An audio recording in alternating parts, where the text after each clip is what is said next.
जानना चाहेंगे हरैया गांव में जिन किसानों की ट्रालियों के चालान काटे गए थे, आज उनको रिलीज कर दिया गया है। किस तरीके से संस्था ने रिलीज कराए हैं, थोड़ी बात बताइए। ये किसानों के जो चालान हैं, पशुओं की जो एक विकट समस्या किसानों के सामने चल रही है, इसके लिए संस्था ने बराबर आवाज़ उठाई है। 1 साल से नवाबगंज प्रशासन को बता रही है संस्था, मगर नवाबगंज प्रशासन ने कोई भी उस समस्या पर ध्यान नहीं दिया।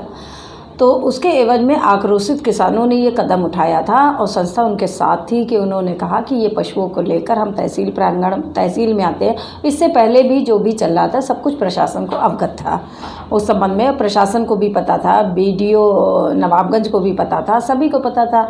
और ये पशु गौशाला के लिए किसान ले जा रहे थे कि कहीं गौशाला में, क्योंकि कई किसानों की खड़ी फसल पूरी ख़त्म हो चुकी थी, जिससे कि किसानों का लाखों रुपए का नुकसान हुआ था।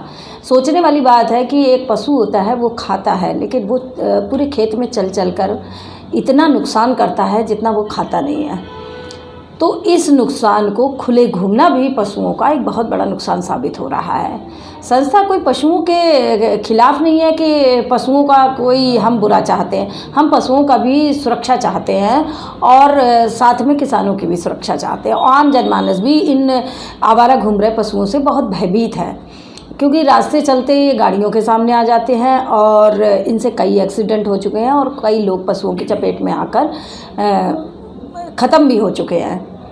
तो इन्हीं सब समस्याओं को लेकर हमने प्रशासन को बराबर अपने प्रार्थना पत्र सौंपे हैं, लेकिन प्रशासन ने कभी ध्यान नहीं दिया इन बातों पर।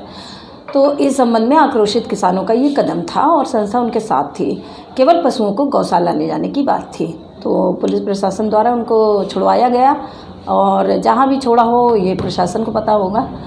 तो बाकी उसके बाद फिर इन्होंने जो है चालान काट दिया था। चालान काटा गया था रात के 2:30 बजे। एक बार ये प्रश्न उठता है कि रात के 2:30 बजे चालान काटने का क्या मकसद था, क्योंकि रात के 2:30 बजे कोई भी सरकारी कार्यालय नहीं खुलता है। उसके बाद 66,500 का चालान कटा था। एक बड़ी धनराशि है आज किसानों के लिए, क्योंकि ये किसान इतनी बड़ी धनराशि नहीं जुटा सकते थे, उनके पास इतनी धनराशि नहीं थी कि वो ये चालान भर सके। संस्था के पास भी कोई अपना बजट नहीं था कि संस्था उसको भर देती, इसलिए संस्था ने सभी से इसके लिए सहयोग राशि मांगी थी। लोगों ने किसानों की समस्या को देखते हुए अपना जो भी सहयोग जिस लायक था उसने अपना सहयोग दिया। उस सहयोग से हमने ये धनराशि जमा की, लेकिन ये चालान फिर कट के वहाँ पर न्यायालय पहुँचा दिया गया। तो न्यायालय से ये चालान छुड़वाया गया। परसों एक ट्रैक्टर का चालान छूटा था और कल दूसरे ट्रैक्टर का छूटा था। न्यायालय ने उस धनराशि को कम करते हुए केवल 27,000 का उन्होंने चालान इसको कर दिया। इससे पूर्व संस्था ने जिलाधिकारी महोदय को भी अपना एक प्रार्थना पत्र किसानों की तरफ से सौंपा था कि इस चालान को आधारहीन तरीके से काटा गया है, जिला प्रशासन इस पर ध्यान देते हुए इस चालान को रद्द करवाए। लेकिन जिला प्रशासन ने भी उसको रद्द नहीं करवाया और उन्होंने न्यायालय में भेज दिया। तो न्यायालय की प्रक्रिया से चालान कल छूट गए थे, लेकिन हमने वहाँ पुलिस प्रशासन से बात की कि ये ट्रैक्टर छोड़े जाएं, लेकिन पुलिस प्रशासन ने कल ट्रैक्टर नहीं छोड़े।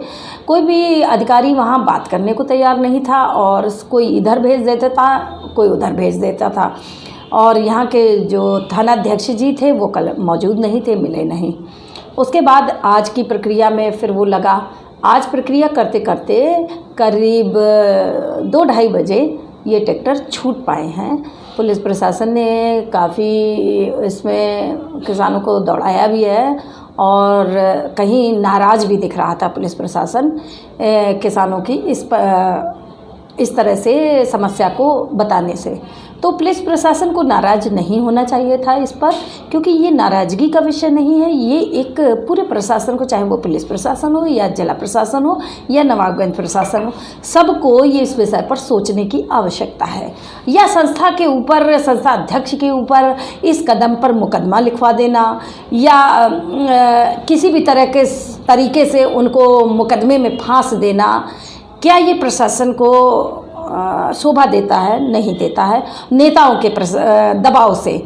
तो मेरा ये मानना है इस तरह से किसी की आवाज़ को दबाना, एक जायज़ आवाज़ को दबाना उचित नहीं है। इस कदम से तो और भी आक्रोश भड़केगा। तो आक्रोश बिल्कुल ना भड़के, इसके लिए प्रशासन को कोई ना कोई समाधान का रास्ता निकालना चाहिए, क्योंकि किसी भी समस्या का समाज में जब वो समस्या बहुत ज़्यादा बढ़ जाती है तो उसको क्या पुलिस के डंडे से उसका समाधान निकाला जाएगा, क्योंकि समस्या प्रतिदिन बढ़ रही है, अभी भी समस्या का कोई समाधान निकल नहीं पाया है। जिला प्रशासन ने ये ज़रूर कहा है कि अगर संस्था आपकी ज़मीन पे भी वर्क करना चाहे तो हम संस्था को ये सरकार द्वारा जो है संसाधन मुहैया कराएंगे कि इन पशुओं का संरक्षण सही ढंग से और एक जगह पर हो सके, ताकि ये घूमते हुए तमाम प्रकार की जो परेशानियां दे रहे हैं वो चीज़ें ख़त्म हो सकें और पशु भी सुरक्षित रहें। तो इसके लिए संस्था बिल्कुल तैयार है। उन्होंने 10 नाम मांगे हैं कि ये नाम दीजिए आपकी संस्था के जो मेन कार्य करने वाले लोग हों। तो अब इस कार्य से संस्था निपट चुकी है, चालान भर चुका है और ट्रैक्टर छूट चुके हैं। तो ट्रैक्टर छूटने के बाद अब संस्था जो है जिला प्रशासन को अपना प्रार्थना पत्र सौंपेगी और वो 10 नाम भी देगी। अगर संस्था को ये जिम्मेदारी जिला प्रशासन दिलवाता है तो इसके लिए संस्था बिल्कुल तन मन से तैयार रहेगी। सिर्फ संसाधन की आवश्यकता है, संस्था इसका पूरा इंतजाम करेगी। एक पूरा मैप बना के, एक पूरा प्लान बना के संस्था जिला प्रशासन को देगी कि किस तरीके से संस्था इसको करना चाहती है। तो अगर उस पर सहमति बनती है तो जल्द ही किसानों को और आम जनमानस को इस समस्या से मुक्ति मिलेगी।